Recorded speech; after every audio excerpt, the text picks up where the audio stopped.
dar continuidade ao estudo da Epístola de Paulo aos Gálatas. Queremos entrar hoje nos aspectos um tanto complexo, porém necessário para que se possa compreender o querigma de Paulo, né? A mensagem de hoje, o que nós começamos a ministrar hoje, intitula-se O Querigma de Paulo, o Evangelho da Graça.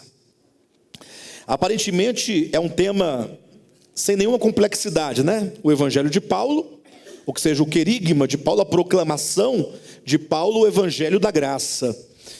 Parece ser um tema destituído de qualquer complexidade, mas não quando nós reconstruímos dois contextos.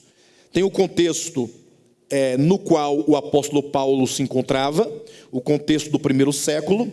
Quero tratar um pouco disso com os irmãos hoje. E também quando nós observamos o contexto no qual nós vivemos hoje. Os irmãos vão perceber que esse tema, o Evangelho da Graça, é um tema extremamente complexo quando comparado a esses dois contextos, ou quando confrontados com esses dois contextos. Então imagine os irmãos que o apóstolo Paulo, no primeiro século da era cristã, na época ainda que havia os apóstolos lá em Jerusalém, e havia o apóstolo Paulo como um apóstolo de Jesus Cristo, num outro reduto, que seria o de Antioquia. Então, naquele tempo havia um combate teológico. Ou seja, não pensem os irmãos que essa grande verdade, o Evangelho da Graça, foi aceita sem conflito. Não pensem os irmãos que essa verdade foi aceita sem muitas batalhas no primeiro século. E não pensem os irmãos que essa verdade foi aceita, historicamente falando, ao longo da história da igreja, e nos dias de hoje, também sem conflito. Na verdade, onde chega esse querigma de Paulo, essa proclamação do apóstolo Paulo, onde se colocar com clareza e transparência o Evangelho da Graça, ele vai criar conflitos. Ou seja, é impossível que você trate sobre o Evangelho da Graça sem gerar conflitos. A não ser que se faça como aconteceu no primeiro século, como acontece nos dias de hoje, né? Alguém que agora possa estar assistindo a esta mensagem, que não seja do De Volta à Palavra, ou que virá assistir no futuro pela internet, digamos um pastor, um líder religioso, ele vai se espantar e achar que eu estou falando demais ao falar que, ao se tratar do Evangelho da Graça, não se pode fazê-lo sem combate, sem conflito, porque os cristãos acham que é uma coisa muito natural o Evangelho da Graça. Entretanto, o problema é que desde o primeiro século até os dias de hoje, o Evangelho da Graça tem sido um elemento estranho no meio do povo, a não ser que se pense o Evangelho da Graça como fazem a maioria dos cristãos. Fala-se do Evangelho da Graça, porém, no meio de uma nuvem, ou num tempo nublado. Fala-se de maneira nublada, ou seja, fala de maneira opaca, de maneira a esconder todas as nuances deste Evangelho. Porque se você falar de maneira clara, transparente, absoluta, sem nenhum arrodeio, certamente vai gerar conflito. Para os irmãos entenderem um pouco a questão desse contexto, no caso, o contexto do apóstolo Paulo, do primeiro século, quero que você abra a sua Bíblia em Atos dos Apóstolos, capítulo 15. Vamos ler então a partir do versículo 1, do versículo 1 ao versículo 5. Diz assim, olha: alguns indivíduos que desceram da Judéia. Os irmãos observam como que o texto se constrói. Quando nós lemos, nós temos que atentar para o modo como Lucas escreve. Ou seja, como é que ele seleciona as palavras. Olha como é que ele começa o capítulo 15. Alguns indivíduos. O que lá em Gálatas o apóstolo Paulo vai chamar de falsos irmãos. Alguns indivíduos que desceram da Judéia ensinavam aos irmãos. 2 pontos. Então imagine que agora alguns indivíduos saíam da Judéia, ou seja, saíam de um lugar onde o evangelho estava sendo propagado, a ensinar os irmãos, o que significa que eles se passavam por mestres. Se eles saíam a ensinar, eram recebidos provavelmente nas assembleias como mestres das Escrituras. A ensinar o quê? 2 pontos. Se não vos circuncidardes, segundo o costume de Moisés, não podeis ser salvos. Ou seja, eles ensinavam a prática da circuncisão como sendo o primeiro elemento necessário para a salvação.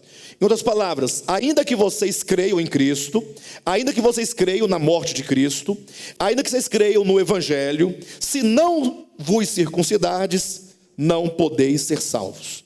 Sobre a circuncisão, vamos falar abundantemente quando chegarmos no capítulo 3 de Gálatas. Mas vamos prosseguir a leitura. Versículo 2. Tendo havido da parte de Paulo e Barnabé contenda e não pequena discussão com eles. Tendo havendo o quê? Contenda. Então houve uma contenda. Houve bastante contenda. Paulo e Barnabé contendia com esses indivíduos. Tendo havido da parte de Paulo e Barnabé contenda e não pequena discussão entre eles. Então não houve uma pequena discussão. Houve grande contenda. Entre eles, Paulo e Barnabé contendendo com esses falsos irmãos, esses indivíduos, diz o texto, resolveram que esses dois e alguns outros dentre eles subissem a Jerusalém aos apóstolos e presbíteros com respeito a esta questão. Ou seja, Paulo e Barnabé começaram a contender com esses irmãos que saíram a ensinar a questão da circuncisão como sendo um elemento necessário para a salvação.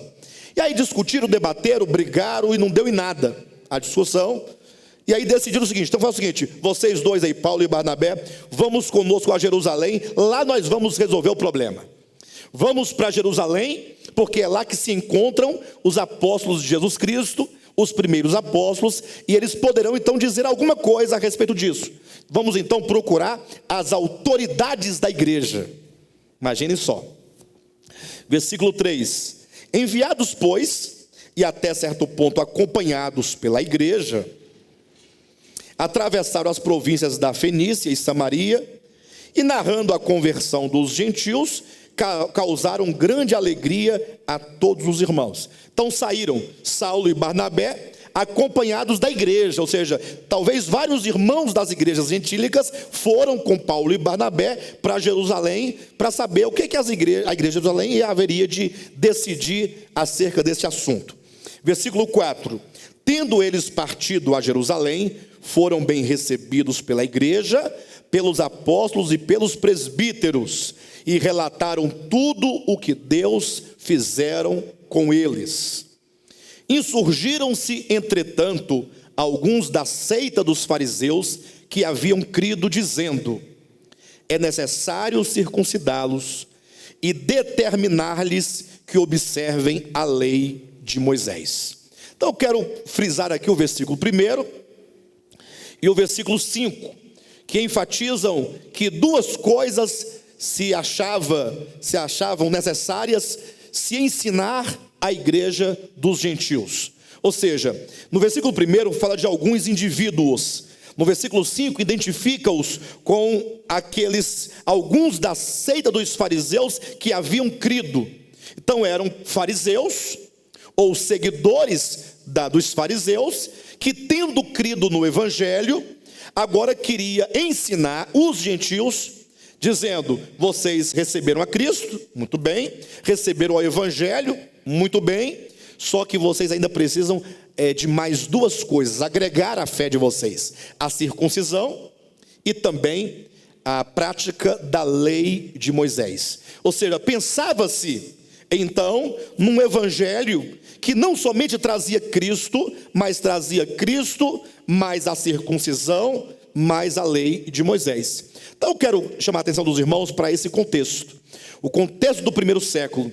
Imagina os irmãos que quando veio Cristo, ele chegou ali num período do judaísmo, depois de aproximadamente 1500 anos de judaísmo, em que havia uma cultura impregnada. Todos os judeus, ou todos os hebreus que nasciam, eles tinham ali desde a infância um ensinamento de que deveria ser circuncidado ao 8º dia e que eles deveriam guardar a lei de Moisés. o que inclui toda a lei de Moisés, que são os 10 mandamentos, e tantas outras leis que, somadas às tradições e aos costumes, somavam-se 513 leis. Imagina os irmãos, então, 613 leis. Então era muito mandamento. Queria agora, imagine que vem Cristo Jesus e instaura a igreja. Quando nasce a igreja, começa o grande problema.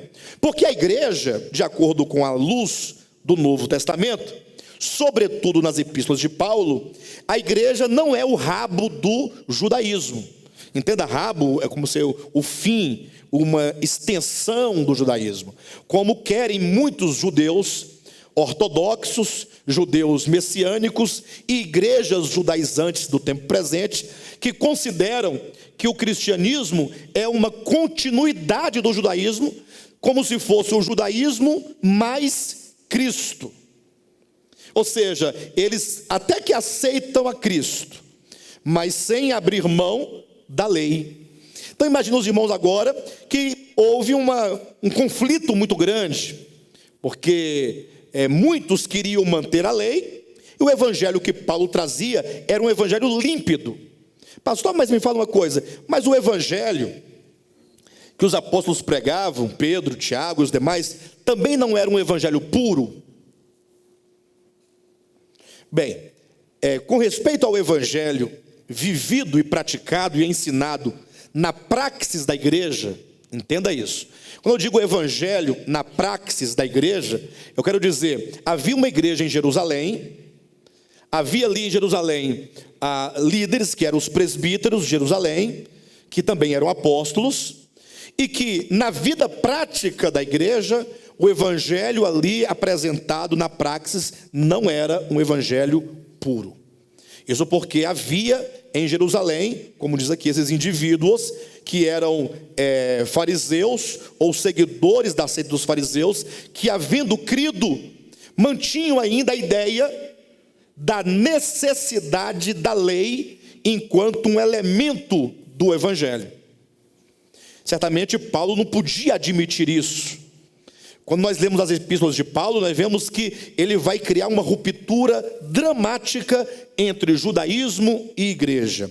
O que os irmãos vão observar, sobretudo na epístola de Paulo aos Gálatas, é que o papel do apóstolo Paulo era criar, de fato, uma fenda muito grande entre o judaísmo e o cristianismo, do ponto de vista de Cristo, criar um hiato, uma separação, de maneira que não se pode conceber nenhuma mistura de judaísmo com cristianismo, ou que seja da lei de Moisés com o evangelho. Então a epístola de Paulo aos Gálatas traz esse embate do primeiro século. Vamos observar isso? Abra sua Bíblia aí em Gálatas capítulo 2. Quando nós falamos assim dos irmãos de Planaltina, foi boa. Cada irmão dele não está aqui não, né? Quando falamos assim dos irmãos de Jerusalém, não queremos dizer que eles não tinham clareza da verdade, porque uma coisa é ter clareza, outra coisa é por falta de um espírito forte, por falta de um espírito absoluto pela verdade, na praxis da igreja, tornar o evangelho relativo. O problema talvez dos apóstolos e dos presbíteros de Jerusalém é que eles permitiam que o evangelho fosse relativizado na praxis da igreja. Ou seja, eles permitiam que a imposição desses convertidos a Cristo da seita dos fariseus, eles permitiam que eles ainda trouxessem consigo a lei e implantassem na vida prática da igreja. Ainda que o evangelho dissesse de um modo, eles permitiam que outras coisas influenciassem os irmãos, e eles não davam basta a isso. Então não queremos dizer que não houvesse clareza, mas veja aqui em Gálatas capítulo 2, diz assim o texto, leia comigo. Eu quero despertar a atenção dos irmãos para as palavras que o apóstolo Paulo utilizou aqui, para os irmãos perceberem que o conflito, quando se trata do evangelho da graça, não era somente com os líderes, ou melhor, somente com os fariseus ou os da seita dos fariseus, mas envolvia mais pessoas. Observe, 14 anos depois, subi outra vez a Jerusalém com Barnabé, levando também a Tito. Então sobem a Jerusalém, Paulo, Barnabé e Tito. Subi em obediência a uma revelação, e lhes expus o evangelho que prego entre os gentios, mas em particular aos que pareciam de maior influência, para de algum modo não correr ou ter corrido em vão. Então o apóstolo Paulo diz que ao subir a Jerusalém, ele subiu em razão de uma revelação. Deus lhe disse: Paulo, sobe a Jerusalém. Você deve ir a Jerusalém e você deve fazer uma exposição do evangelho que você prega aos irmãos de Jerusalém, sobretudo, como diz aqui, aos que pareciam de maior influência, ou mais em particular, aos que pareciam de maior influência, para de algum modo não correr ou ter corrido em vão. Ou seja, naquele tempo, muito se dizia: Paulo, o evangelho que você prega, ele difere do evangelho que se ouve em Jerusalém. Ele é um tanto diferente. Parece que você desfaz da lei de Moisés, parece que você rechaçou a lei de Moisés, parece que a lei de Moisés não tem mais nenhum valor e nenhum lugar na sua teologia. Olha que o tema dessa mensagem é o querigma de Paulo. Por que o querigma de Paulo? Observa o versículo 1 do capítulo 2, ou versículo 2: subi em obediência a uma revelação e lhes expus o evangelho.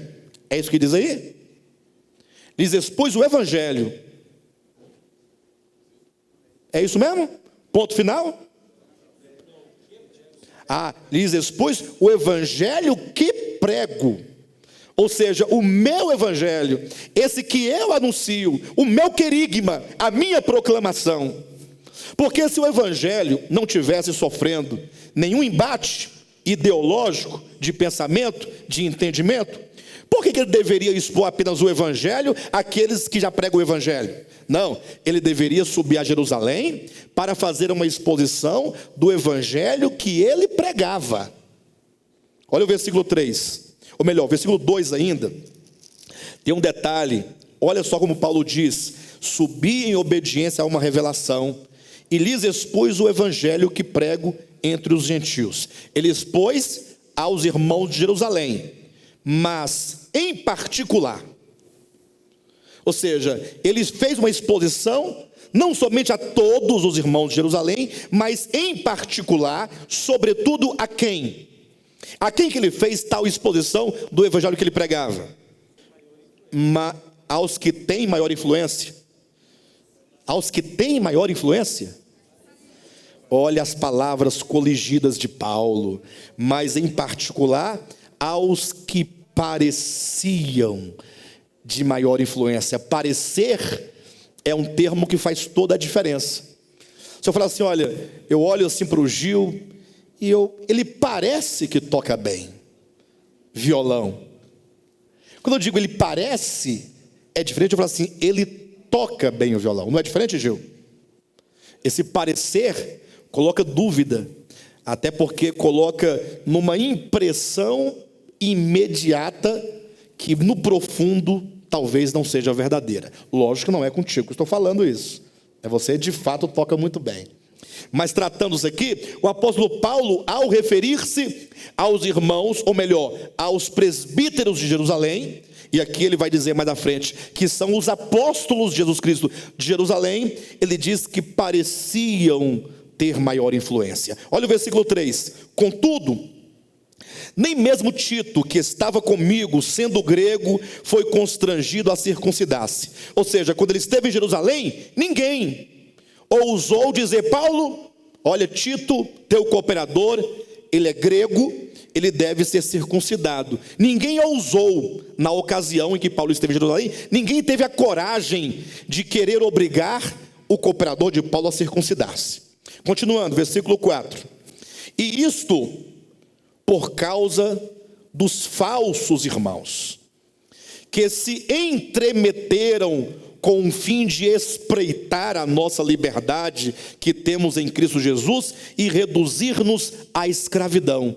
Ou seja, havia em Jerusalém não somente alguns indivíduos que haviam crido da seita dos fariseus, mas Paulo os chama de falsos irmãos, que estavam espreitando a liberdade dos apóstolos, espreitando a liberdade dos gentios, com o fim de reduzi-los à escravidão. Versículo 5: aos quais, ou seja, a esses falsos irmãos, nem ainda por uma hora nos submetemos.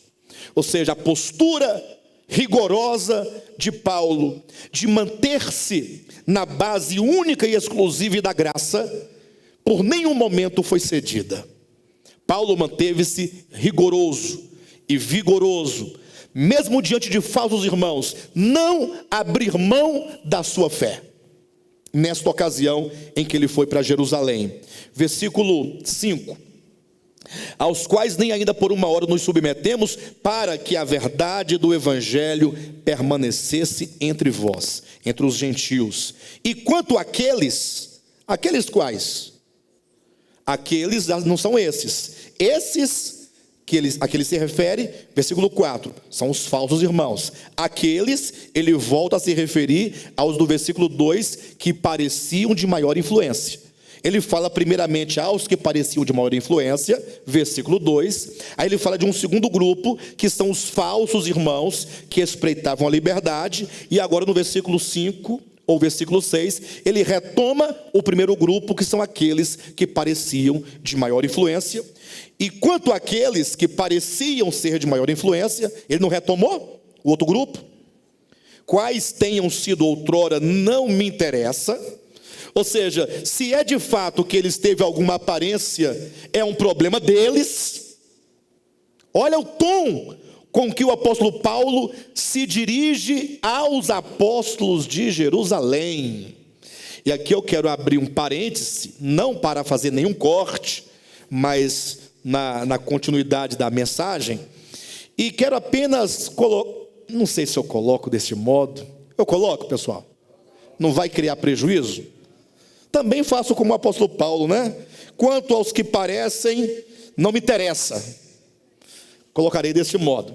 Teve um escritor brasileiro, um dos grandes e talvez o maior escritor brasileiro de literatura, que ele percebeu essa crise que poucos cristãos perceberam, e os poucos que perceberam não têm coragem de falar. Porque já imaginou, século 21, pastor chegar num púlpito desse de madeira e falar que havia um atrito, um conflito, um embate, mesmo entre os apóstolos? Não é estranho? Mas está aqui. Só que eu tenho coragem de falar, porque nós não estamos aqui para manter nenhuma institucionalização do evangelho. Nós queremos o puro evangelho, sem institucionalizá-lo. Perfeito? Então teve um escritor chamado Machado de Assis, que escreveu um livro, quem quiser posteriormente lê-lo, poderá fazê-lo, intitulado Esaú e Jacó. Quem já ouviu falar desse livro? Não? É um livro de Machado de Assis, e o título é Esaú e Jacó. Interessante é que o conteúdo desse livro nada fala sobre o Esaú e Jacó da Bíblia. Absolutamente. É apenas um título, que certamente traz uma ideia. E aí quando você entra para o texto, para a história, para o enredo, os dois personagens principais, que parece que seria Esaú e Jacó, que não são, se chamam Pedro e Paulo. Estão entendendo a história? Sim ou não? Aí eu pergunto, qual é a ideia que se traduz em Esaú e Jacó? Eles não disputavam e não lutavam desde o ventre? E será que essa luta não se repete na era da igreja, com dois centros apostólicos em Jerusalém e Antioquia, tendo Pedro o apóstolo da circuncisão e Paulo o apóstolo da incircuncisão? Bem, olha que coisa interessante, que muitas vezes nós lemos na Escritura e nós fingimos não ver, ou de fato não vemos, ou não somos ensinados a ver. Mas havia um conflito. Os irmãos precisam perceber isso. E eu quero tornar a repetir, não que Paulo, ou que Pedro, e Tiago e João, não tivessem clareza do evangelho da graça. Não é isso. Até que nos seus escritos, inclusive, só se traduz o evangelho da graça. Na carta escrita, Pedro escreveu, primeira e segunda Pedro, mesmo o evangelho de Marcos é o evangelho de Pedro. Marcos teria sido um mero escrivão. João escreveu 3 epístolas. Então, nos seus escritos, que é o legado apostólico, só temos evangelho da graça. Então, eu não estou questionando os escritos de Pedro, nem de Tiago, nem de João, que traduzem o evangelho da graça. Eu estou dizendo da praxis da igreja em Jerusalém. Ou seja, o contexto prático da igreja, como se dava a reunião dos irmãos e como eles viviam na sua prática nesse conflito entre a graça e a lei. Então são duas coisas distintas. Uma coisa são as cartas apostólicas. Outra coisa era como esses apóstolos, não na qualidade de apóstolos, mas na qualidade de presbíteros, como eles lidavam com as suas respectivas igrejas. Irmãos, atenção, a pressão, era muito grande a pressão que os membros faziam.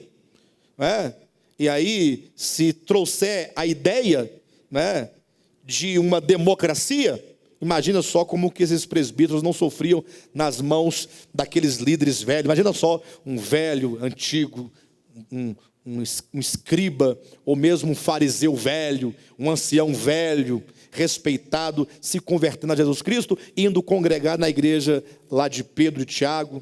Imagine só a pressão que eles não colocavam. E aí o apóstolo Pedro e Tiago talvez não tivessem aquela mesma força, aquele pulso, e permitia que muitas coisas acontecessem na sua igreja. Mas vejam bem o versículo 6. E quanto àqueles que pareciam ser de maior influência, quais tenham sido outrora, não me interessa, Deus não aceita a aparência do homem. Ou seja, não tem nada a ver com a aparência dos homens, e muito menos Deus aceita a aparência dos homens. Esses, digo, que me pareciam, novamente ele coloca o verbo parecer, que me pareciam ser alguma coisa. Ele não disse que eles eram alguma coisa, mas que me pareciam ser alguma coisa. Estes que tinham mera aparência e que pareciam ser alguma coisa, nada me acrescentaram. Olha o testemunho do apóstolo. Vocês não estão entendendo que aqui nessas palavras existe um conflito? Vocês percebem ou não percebem? Sejam honestos. As palavras de Paulo não vêm carregadas de conflito? Não são palavras pacíficas. Quando se dirige a esses 2 grupos que havia em Jerusalém, sejam aqueles que eram da seita dos fariseus, que ele chama de falsos irmãos, ou mesmo sejam aqueles que eram líderes em Jerusalém, eram presbíteros em Jerusalém, ou que fossem apóstolos do Senhor, que em Jerusalém estavam na condição de presbíteros. Versículo 7 ele diz: antes, pelo contrário, quando viram que o evangelho da incircuncisão me fora confiado, como a Pedro o da circuncisão, pois aquele que operou eficazmente em Pedro para o apostolado da circuncisão, também operou eficazmente em mim para com os gentios. E quando conheceram a graça que me foi dada, quando esses apóstolos, eles conheceram a graça que fora dada ao apóstolo Paulo, e todas as palavras aqui, irmãos, elas ratificam a ideia de Paulo enquanto o 12º apóstolo. Quando esses apóstolos reconheceram a graça dada a Paulo, uma vez que foi reconhecido que o mesmo Deus que operou eficazmente em Pedro para o apostolado da circuncisão, foi o mesmo Deus que operou eficazmente em Paulo para o apostolado dos gentios.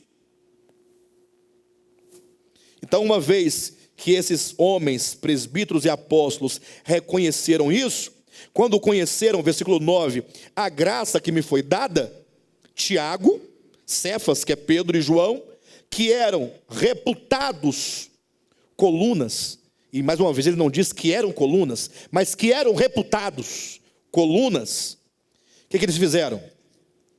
Me estenderam a mim e a Barnabé a destra de comunhão, a fim de que nós fôssemos para os gentios e eles para a circuncisão. Estender a destra da comunhão quer dizer amém, vamos então caminhar. Nós vamos por aqui, vocês vão por ali, mas nós estamos juntos numa mesma obra, nós estamos juntos no mesmo ministério, nós estamos andando junto na mesma direção.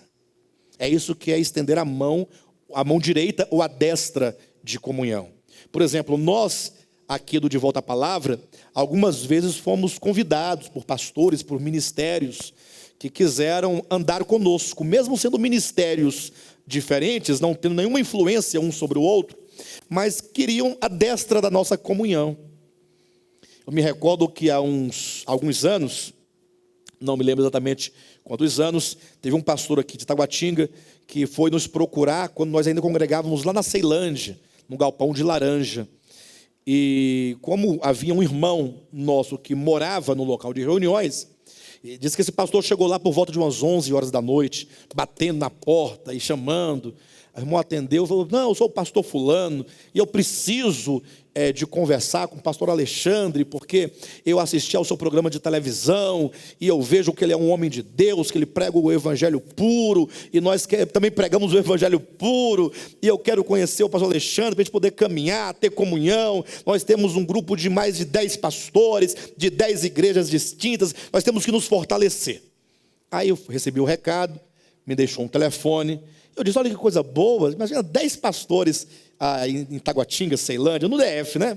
Que querem caminhar na verdade. Bom ou ruim? Olha, vamos estender a dessa da comunhão. Nós não somos daqueles que achamos que ele tem que fechar a igreja dele lá e vir para cá. Não, ministérios são muitos. Agora, a verdade do evangelho é una. Então nós podemos ter comunhão com os irmãos. Pastor Alexandre, por que você não traz pregadores de fora para pregar aqui na sua igreja? É lógico, porque nós não estendemos a destra de comunhão para ninguém até então. Perfeito? Pastor, mas aí no caso, e aí o que aconteceu em seguida? Aí então nós marcamos um dia, liguei para o pastor fulano, e ele muito feliz, que maravilha, vamos marcar um almoço, um churrasco, para nós reunirmos esses pastores todos, para nós nos conhecermos e definirmos aí uma estratégia de comunhão aqui no DF. Aí eu fui, cheguei lá, estava todo mundo feliz, os pastores, todos animados, e aí bispo Alexandre, e fulano, e falando tal, coisa mais linda. Aí de repente eu vi que havia no meio uma pastora que havia passado pelo nosso ministério, e que não havia permanecido conosco, pelo simples motivo de o nosso ministério não constituir pastoras. Aí ela saiu do nosso ministério e procurou esses irmãos e estava com eles. Quando ela me viu, e aí eu a vi, que nós nos olhamos, tal, ela: pastor Alexandre e tal, feliz, tudo bem. E aí, quando acabou o almoço, essa pastora se levantou e disse assim: pessoal, já que nós estamos aqui para estudar a Bíblia, que tal nós estabelecermos um tema? Aí eu achei interessante que foi essa irmã que levantou a questão. Aí eu fiquei na dúvida depois do resultado, se foi uma estratégia de ela me eliminar, ou se era uma vontade que ela tinha de estabelecer uma verdade no meio daqueles pastores. Aí os pastores falaram assim: qual é o tema, irmã, que a senhora gostaria? Falou assim: vamos falar sobre o dízimo. Eu acho que ela queria era me queimar na frente dos pastores, né? E eu disse: por mim, sendo bíblico, o tema que os irmãos quiserem, a gente discute, a gente conversa. Não é para ter comunhão? Para mim, o tema que os irmãos quiserem, se for da Bíblia, só não pode ser fora da Bíblia, mas dentro da Bíblia, aceitaram o tema do dízimo. Aí eu falei: então o pastor Alexandre pode fazer uma exposição para todos nós, que nós queremos ouvi-lo. Irmãos, comecei a falar. Com 10 minutos, era uma área de fundos assim, deveria ter em média umas 25 pessoas presentes nessa reunião. Com 10 minutos, de 25 diminuiu para uns 17. Com 20 minutos, diminuiu para uns 10. Com menos de meia hora, o dono da casa, que era o pastor geral, o presidente de todo mundo, se retirou da própria casa. Da própria casa. E aí, para não ficar muito chato, eu terminei minha palavra com uns 3 irmãos me ouvindo, honestamente falando. Aí, agradecemos a esses 3 irmãos, me retirei, nunca mais ninguém me ligou. Depois de alguns anos, Eu estava lá em Caldas Novas com minha esposa. Entrei no restaurante que eu encontro o pastor fulano. Aí ele, quando me viu, falou assim: quanto tempo nós temos que dar.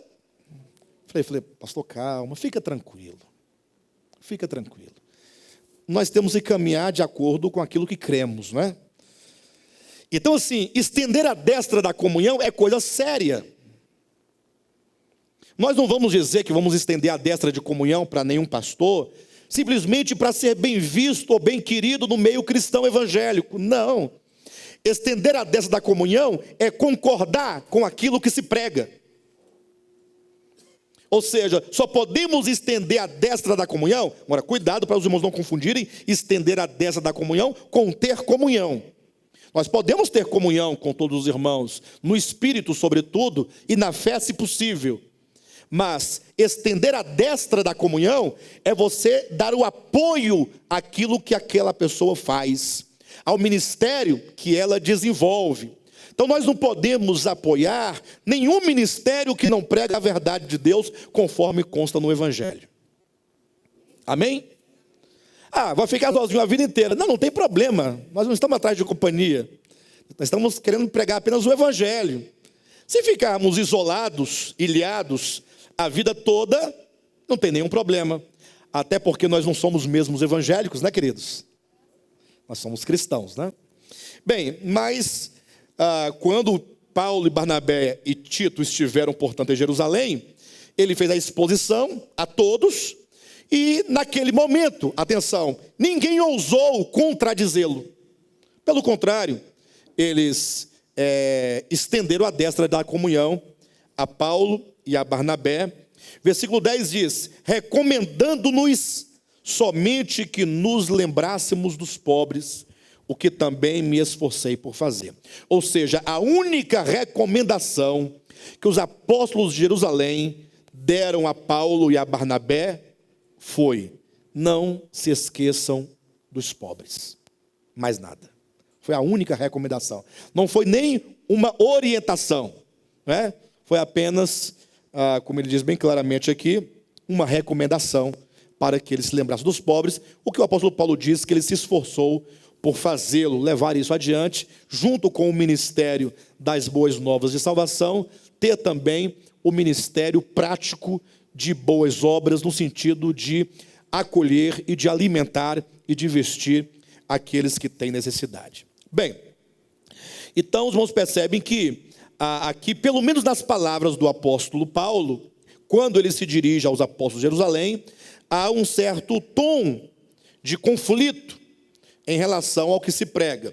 O pior acontece a partir do versículo 11, do 11 ao 14, quando diz que num dado momento, diz que Cefas, que no caso aqui é Pedro, ele foi a Antioquia. Olha o versículo 11. Quando, porém, Cefas veio a Antioquia, então Cefas, Pedro, ele foi a Antioquia. Os irmãos entendam que Jerusalém era o reduto dos apóstolos e Antioquia era um outro reduto apostólico, onde se encontrava Paulo. E um dia Pedro resolve então visitar o apóstolo Paulo, ou os irmãos de Antioquia. Chegando lá em Antioquia, Pedro se sentiu completamente liberto, livre. Que maravilha foi quando Pedro olhou para aqueles irmãos e viu que eram irmãos totalmente libertos de qualquer jugo da lei, de qualquer escravidão da lei. Olha como é que é dito aqui no versículo 12. Com efeito, antes de chegarem alguns da parte de Tiago, Pedro comia com os gentios.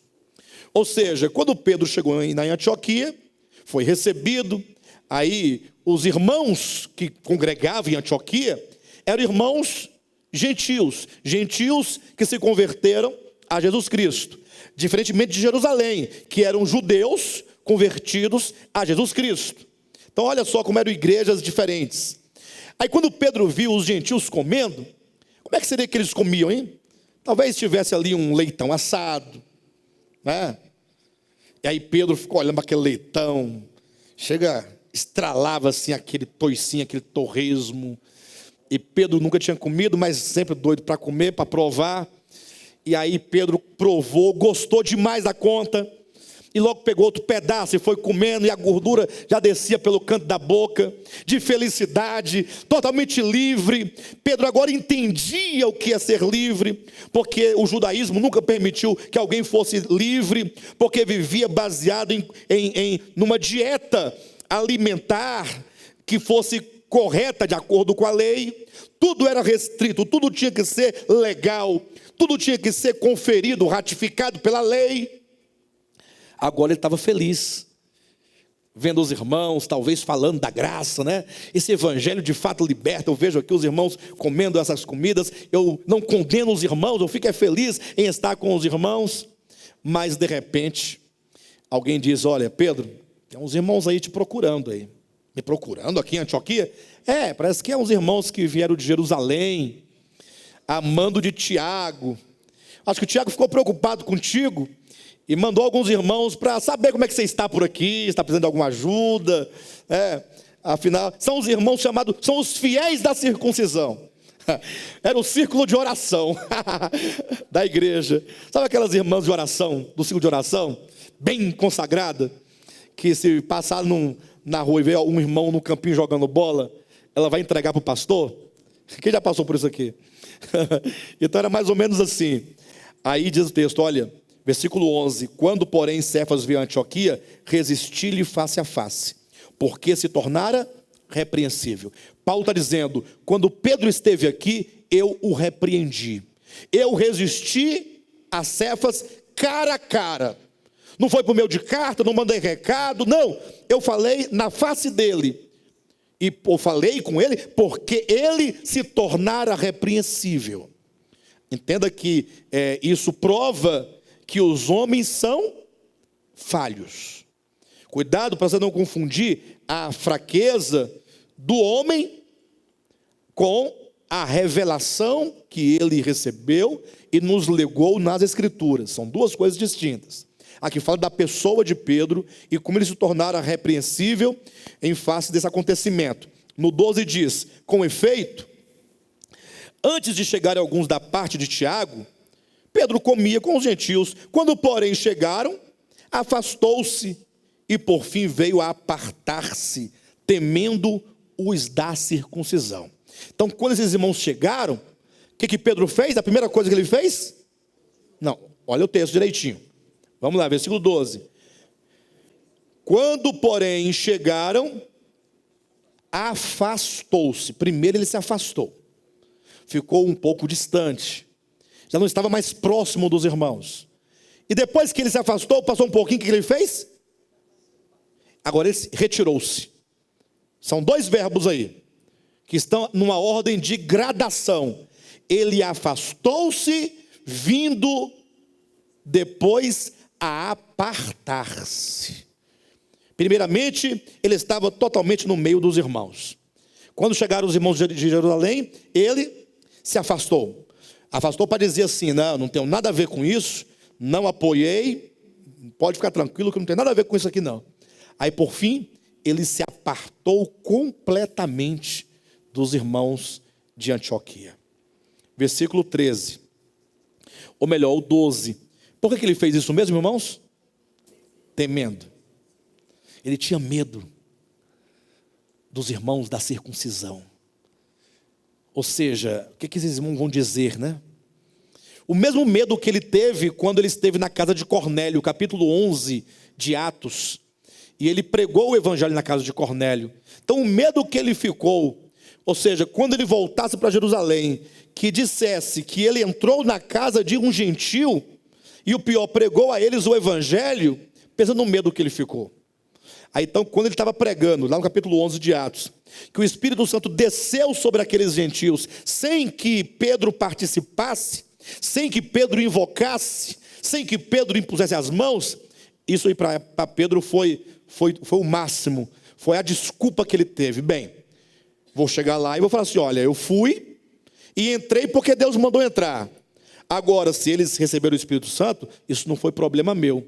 Porque eu falava ainda quando o Espírito Santo caiu sobre eles. Eu não chamei ninguém, eu não ministrei Espírito Santo, eu não fiz nada. Se quiserem reclamar, reclame com o Espírito Santo. E a Bíblia diz que Pedro voltou para Jerusalém ensaiando o discurso. O que eu vou dizer quando chegar lá? Qual vai ser a minha desculpa para os irmãos de Jerusalém? Aí ele se lembrou, não, direi o seguinte, que eu estava em Jope, na casa de uma pessoa, quando de repente eu tive uma visão. Aí ele vai narrando toda a situação, ou todo o contexto no qual, o qual o levou a essa ocasião. E agora, aqui em Antioquia, mais uma vez, está Pedro temendo os da circuncisão. Alguém aqui teme os da circuncisão? Alguém teme? E os pentecostais, alguém teme? Os neo? Também não? E os reformados? Graças a Deus. Né? Vamos seguir adiante então. Agora o versículo 13. E também os demais judeus dissimularam com ele. Com ele quem? Com Pedro. Ou seja, Pedro estava sozinho em Antioquia? Estava com um grupo de irmãos judeus que também dissimularam com ele. Ou seja, os judeus que estavam com Pedro em Antioquia também não dissimularam. O que é dissimular, irmãos? Lógico, Pedro, quando foi de Jerusalém para Antioquia, foi com alguns irmãos. Estavam juntos. Aí, igualmente a Pedro, eles se afastaram, se apartaram, e esse ato de se afastar e desapartar é uma dissimulação. Mas que dissimulado você é, rapaz? Ou seja, em outras palavras, um dissimulado é uma pessoa de duas caras. Falso. Fingido. Aquele que finge uma coisa que não é. Que texto interessante, irmãos, olha, 13, e também os demais judeus dissimularam com ele, a ponto de o próprio Barnabé, não acredito não, Barnabé não, irmãos, Barnabé não, o próprio Barnabé, vocês sabem quando a Bíblia fala assim, olha, o próprio Barnabé, é porque essa pessoa é uma pessoa distinta, sim ou não? Ninguém fala assim, o fulano, não, olha, o próprio fulano, o fulano fez isso, então o próprio Barnabé, a ponto de o próprio Barnabé ter se deixado levar pela dissimulação deles. Que coisa, hein, queridos? Que coisa, hein? Versículo 14.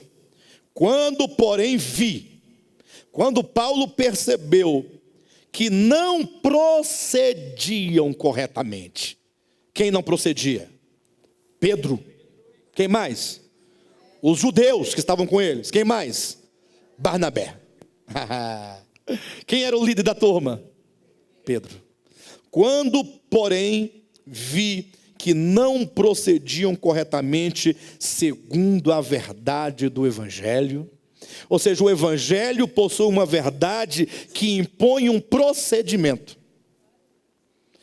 O Evangelho possui uma verdade que nos impõe um procedimento. Você tem que proceder de acordo com o Evangelho.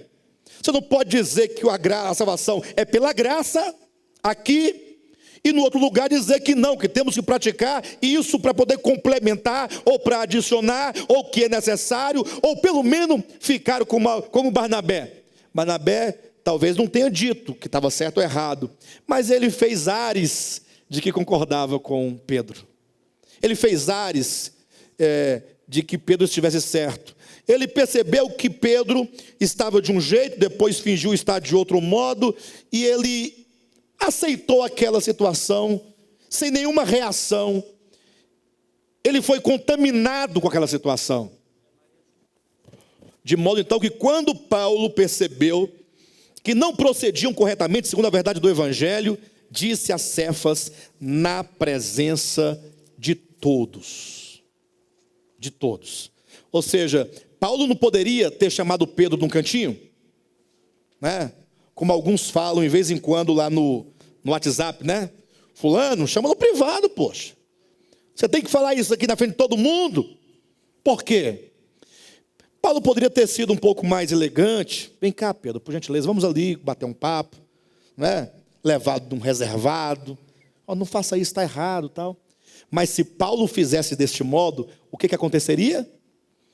Os irmãos que foram contaminados com aquela prática ou com aquela ideia, eles não saberiam da verdade. Então Paulo falou, não, falarei na frente de todos, para que fique claro a verdade acerca do Evangelho.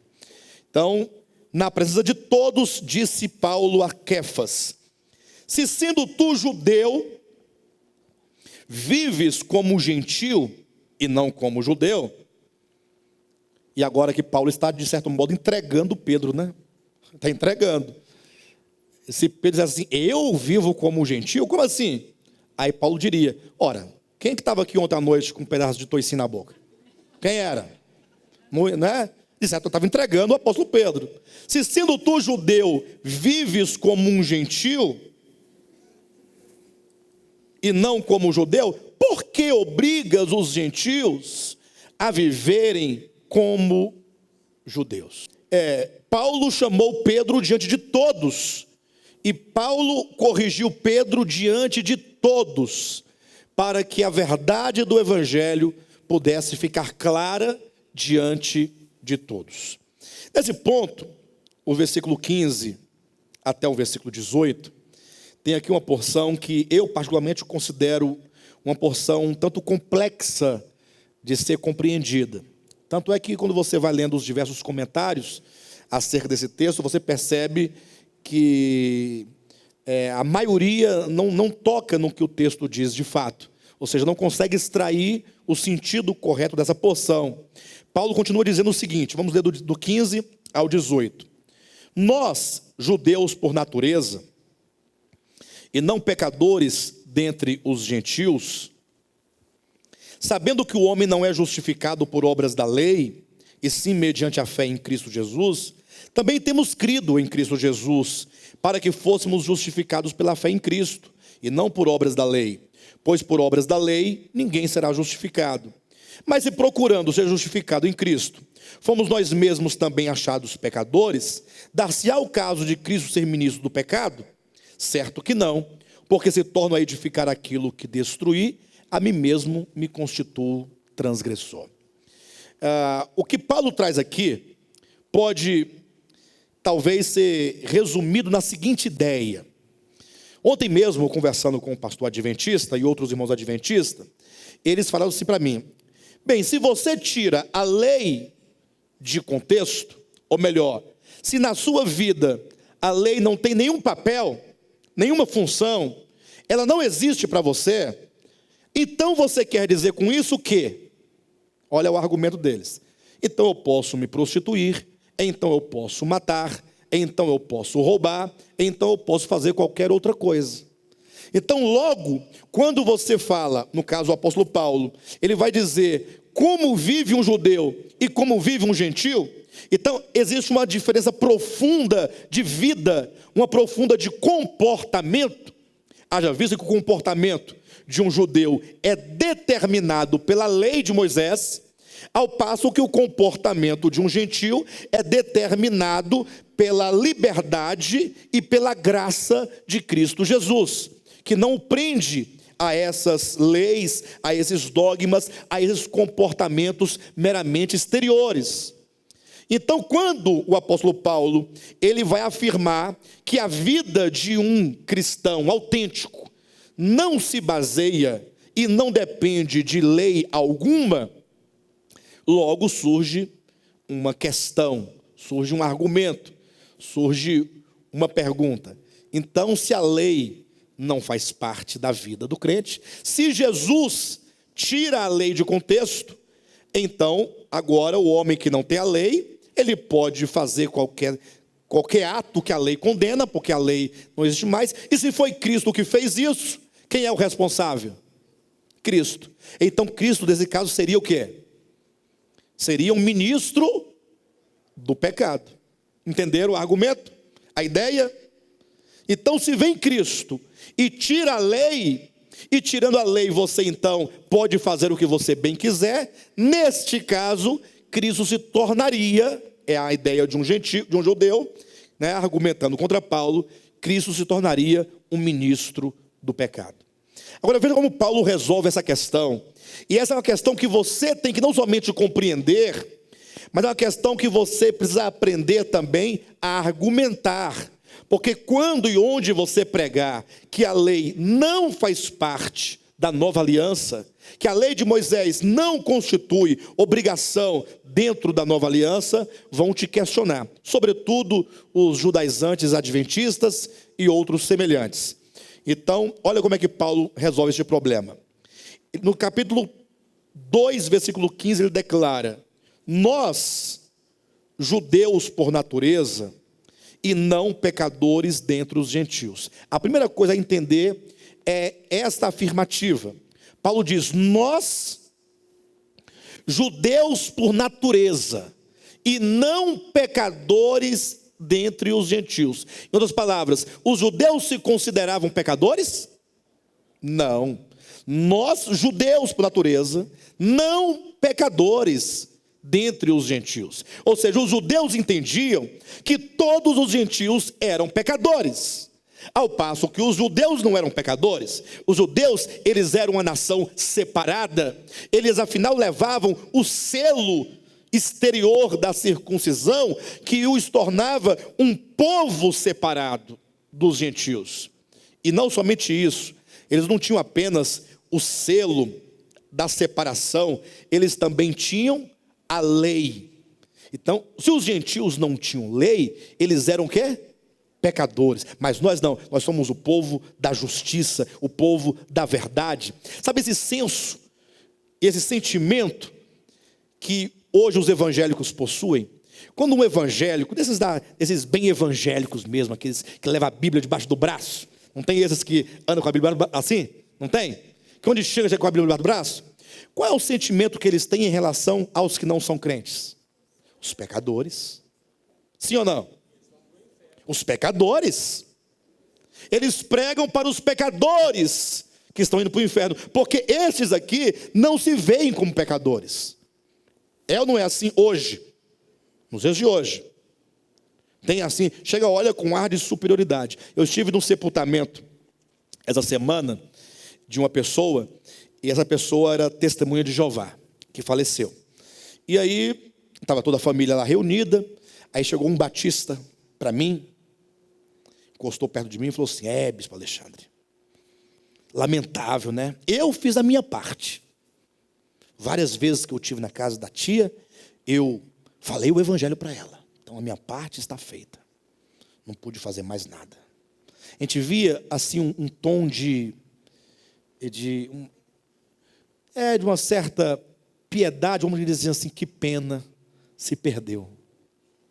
É como que dissesse que pena se perdeu, né? Talvez o resumo e a ideia que eles me dizem é: que pena. Até que eu tentei salvar, mas não teve jeito. A minha parte eu fiz, mas não quis. Essa é a situação. Em outras palavras, teve um julgamento aqui. Então, os judeus tinham este sentimento em relação aos gentios.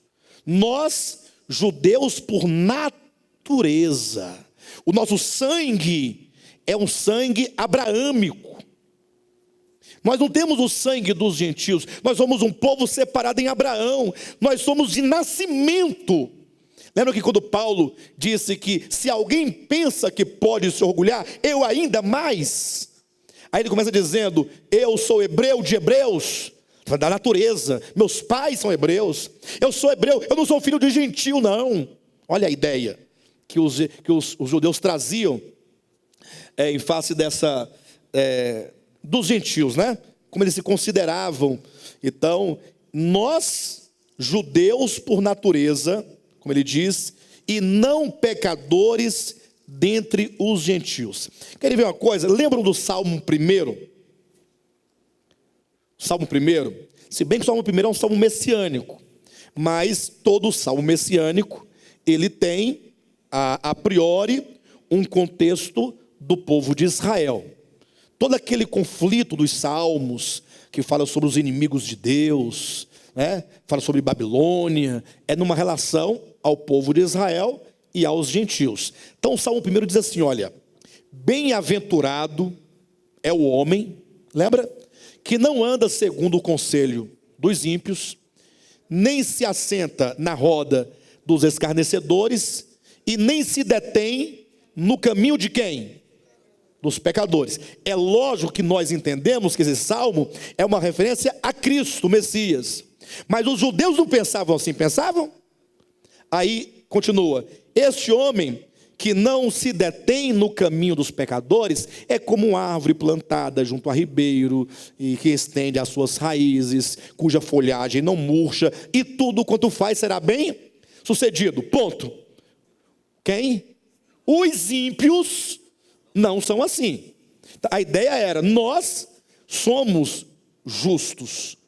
Nós não somos pecadores, até porque nós não nos detemos no caminho dos pecadores. Agora, os ímpios não são assim. Eles são como a folha que o vento leva. E aí no finalzinho diz, os pecadores não prevalecerão na congregação dos justos. Não é? Os pecadores não prevalecerão na congregação dos justos, mas o caminho dos ímpios perecerá. Então esse salmo traduz essa ideia de que os judeus não se consideravam pecadores. E por que não? Primeiro, por causa da eleição em Abraão. Segundo, por causa da circuncisão, a marca. Terceiro, por causa da lei. Entenderam? Então essa é a ideia que está em Gálatas 3,15. Nós judeus por natureza e não pecadores entre os gentios. Os gentios, coitados, de fato eles precisam de Jesus, né, irmãos? Vocês acham? Olhem para mim. Os gentios, coitados, pecadores, precisam de um salvador. Sim ou não? Sim ou não, pessoal? Não é? Os pecadores não precisam de Jesus? Eles não têm a lei, eles não têm justiça, não têm obras. Eles precisam de Jesus. Agora, nós não somos pecadores como eles. Não é assim? Olha só como Paulo constrói este argumento. Nós, judeus por natureza, e não pecadores dentre os gentios. Sabendo, contudo, nós sabendo que o homem não é justificado por obras da lei, e sim mediante a fé em Jesus Cristo, também temos crido. O que é também temos crido? Esse também quer dizer o quê? Também não é inclusão? Os judeus, não sendo pecadores como os gentios, sabendo que o homem é justificado por fé, também temos crido. Ou seja, os judeus se incluem em qual grupo? No grupo daqueles que são justificados por fé. No grupo daqueles que creem que o homem é justificado por fé. Ou seja, se nós, judeus por natureza, e não pecadores entre os gentios, sabendo que o homem não é justificado por obras da lei, e sim mediante a fé em Cristo Jesus, também temos crido em Cristo Jesus, para que fôssemos justificados pela fé, e não pelas obras da lei, pois por obras da lei ninguém será justificado.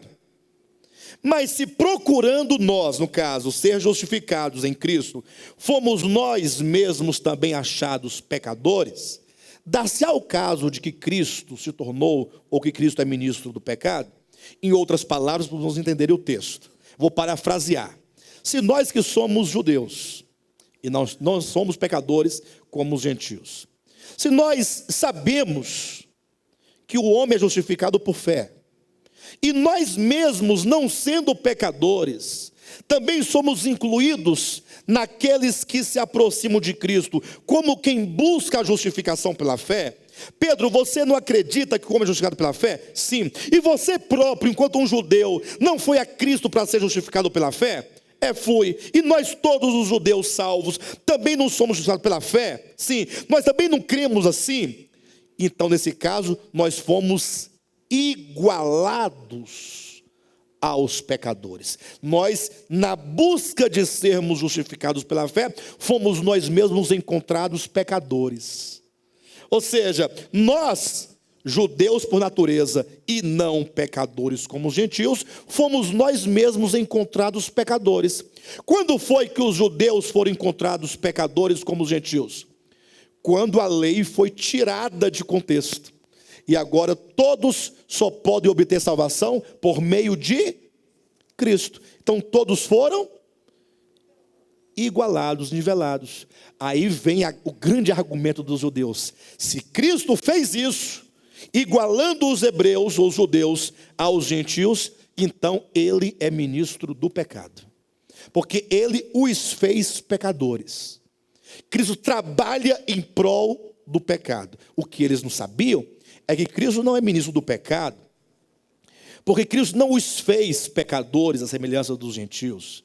Pelo contrário, apenas Jesus demonstrou que mesmo os judeus tendo a lei, eles sempre foram pecadores como os gentios, mas que a condição legalista que eles viviam não lhes permitia ver que eram pecadores como os gentios.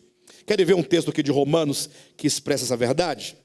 Olha em Romanos capítulo 2, versículo 17 diz assim: se porém tu, que tens por sobrenome judeu, e repousas da lei, e te glorias em Deus, que conheces a sua vontade e aprovas as coisas excelentes, sendo instruído na lei, que estás persuadido de que és guia dos cegos, luz dos que se encontram em trevas, instrutor de ignorantes, mestre de crianças, tendo na lei a forma da sabedoria e da verdade, tu, pois, que ensinas a outrem, não te ensinas a ti mesmo?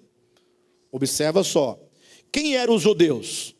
Quais são aqui os adjetivos, ou as expressões adjetivas usadas por Paulo para caracterizar os judeus? Primeiro, tu que tens por sobrenome judeu. Sobrenome fala de quê?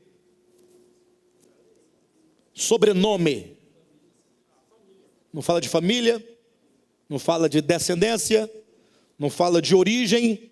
Lembra que lá diz, nós judeus por natureza? Então ele fala aqui, olha, tu que tens por sobrenome judeu. Já começou bem esse indivíduo. O que tem esse indivíduo? Repousas na lei, e te glorias em Deus. Então ele repousava na lei, se gloriava de ser servo do Deus verdadeiro, que conheces a vontade, a sua vontade. Os judeus podiam dizer, nós conhecemos a vontade de Deus, nós temos a lei, nós temos o Deus verdadeiro, conhecemos a vontade dele, e nós aprovamos as coisas excelentes.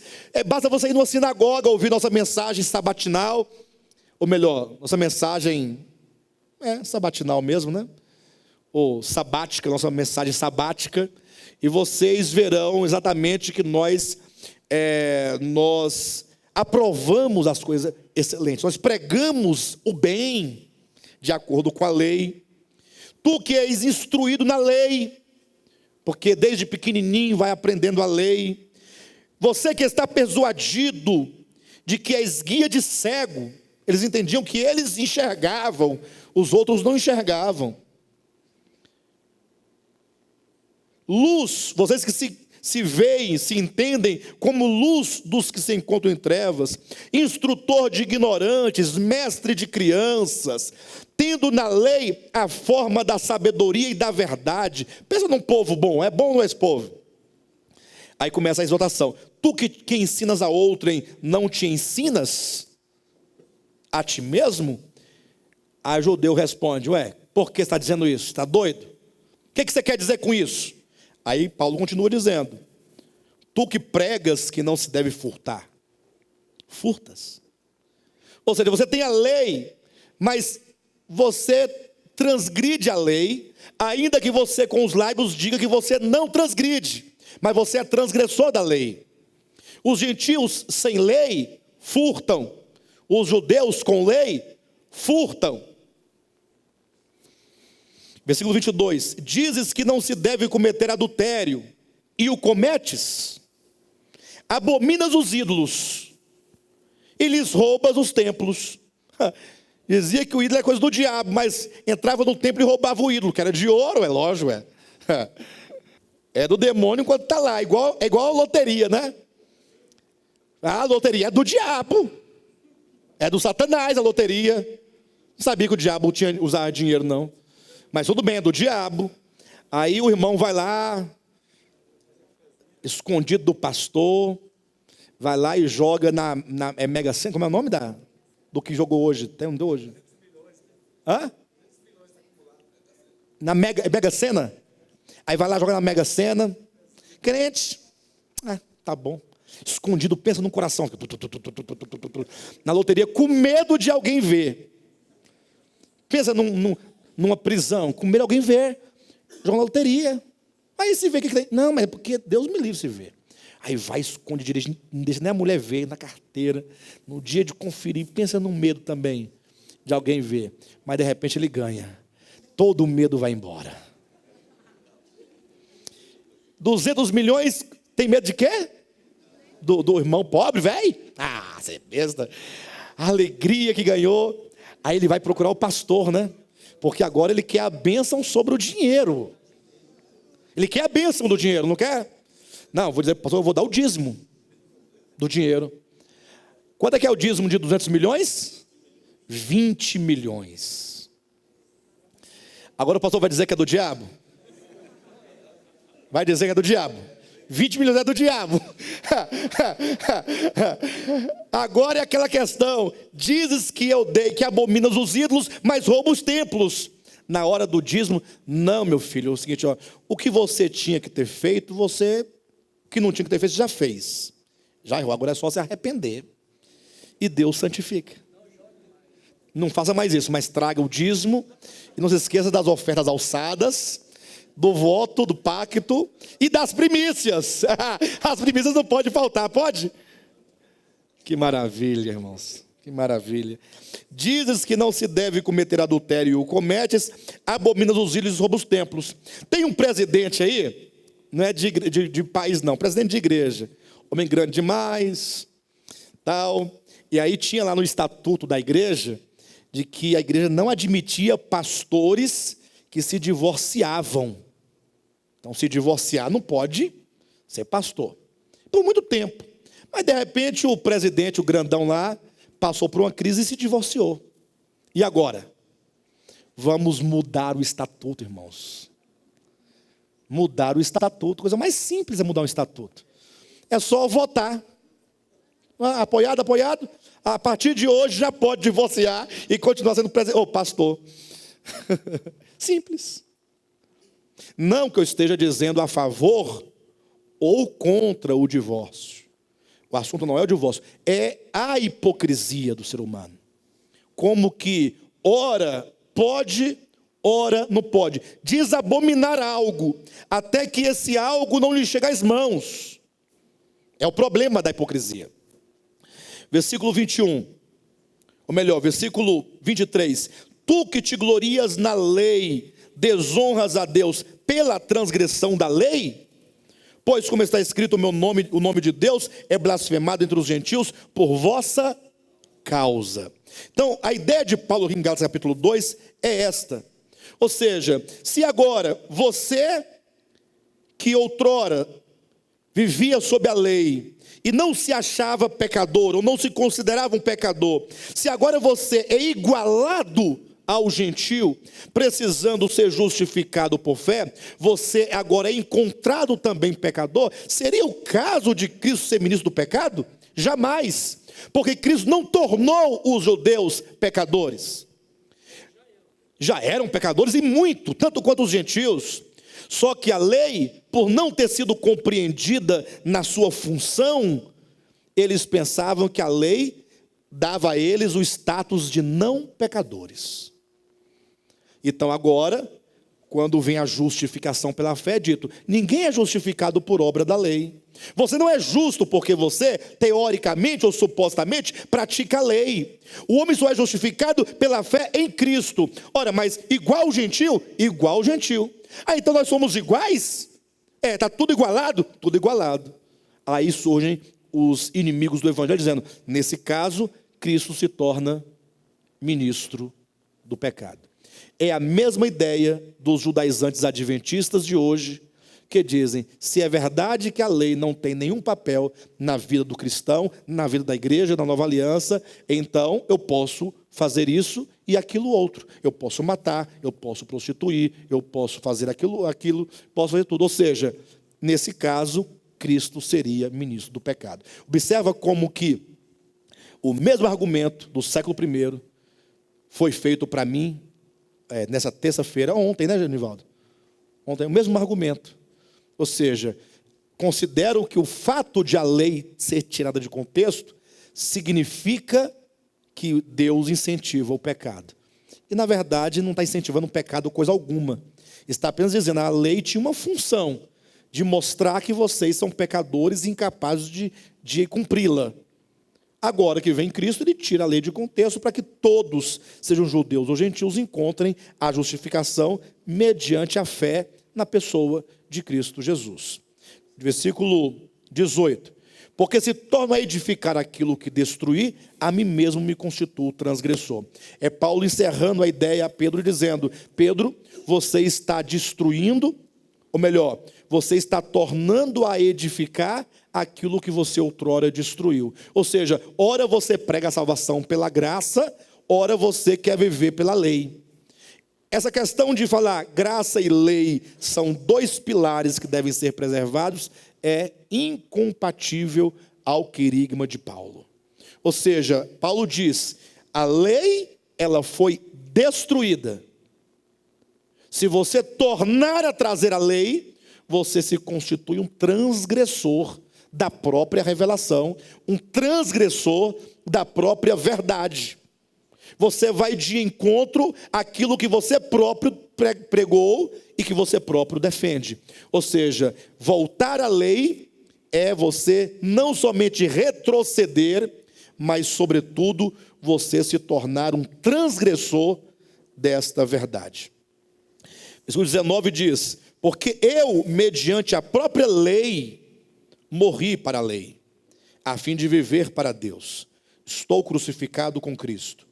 Logo já não sou eu quem vive, mas Cristo vive em mim. E esse viver que agora tenho na carne, vivo pela fé no Filho de Deus, que me amou e a si mesmo se entregou por mim. Não anulo a graça de Deus, pois se a justiça é mediante a lei, segue-se que Cristo morreu em vão. Eu não vou discorrer esses 3 versículos últimos aqui, do capítulo 2, porque nós vamos falar isso inúmeras vezes nos capítulos 3, 4 e 5, que são os 3 capítulos seguintes. Pastor, mas hoje você falou todo o capítulo 2, é porque o capítulo 1 e o capítulo 2, eles servem como uma introdução à apologia que Paulo fará no capítulo 3, 4 e 5. Esses 3 capítulos, 3, 4 e 5, constituem-se o coração da epístola. Ou seja, até agora, ele apenas narrou como foi a sua conversão, como foi o evangelho que ele recebeu. A partir agora do capítulo 3, Paulo passa a estruturar a sua teologia, né?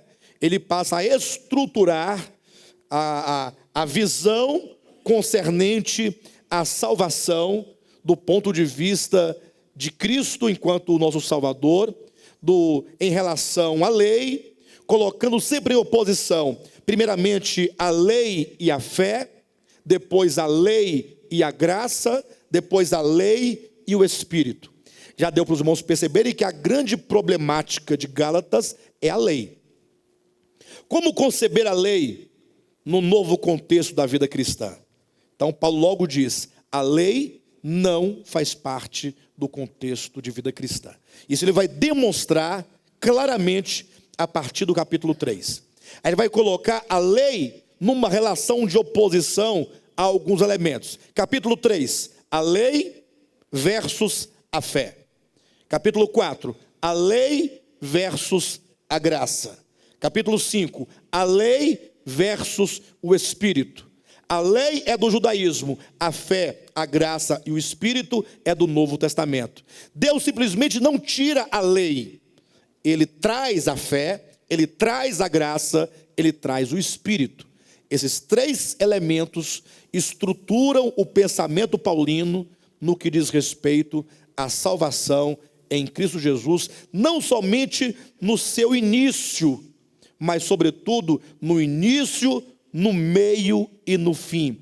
A salvação começa com fé, graça e espírito, ela prossegue com fé, graça e espírito, ela se encerra em fé, graça e espírito. Se compreender a fé, a graça e o espírito, ninguém mais vai questionar. E a lei? Só pergunta, e a lei? Quem não sabe o que é a fé, a graça e o espírito.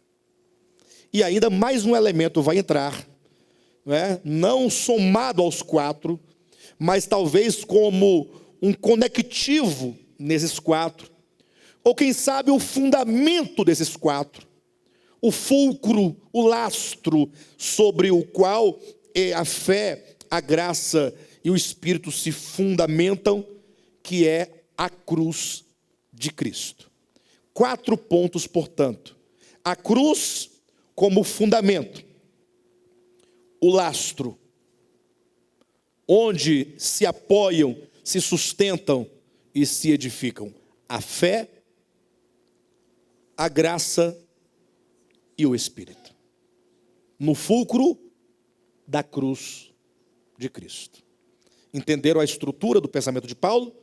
A partir da semana que vem, falaremos sobre cada um desses elementos. Perfeito?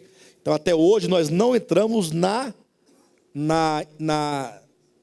visão estrutural da salvação vista por Paulo. Apenas mostramos como ele entrou num contexto de combate contra a lei para trazer o seu querigma, o seu evangelho, a sua visão acerca da salvação. Perfeito, amados?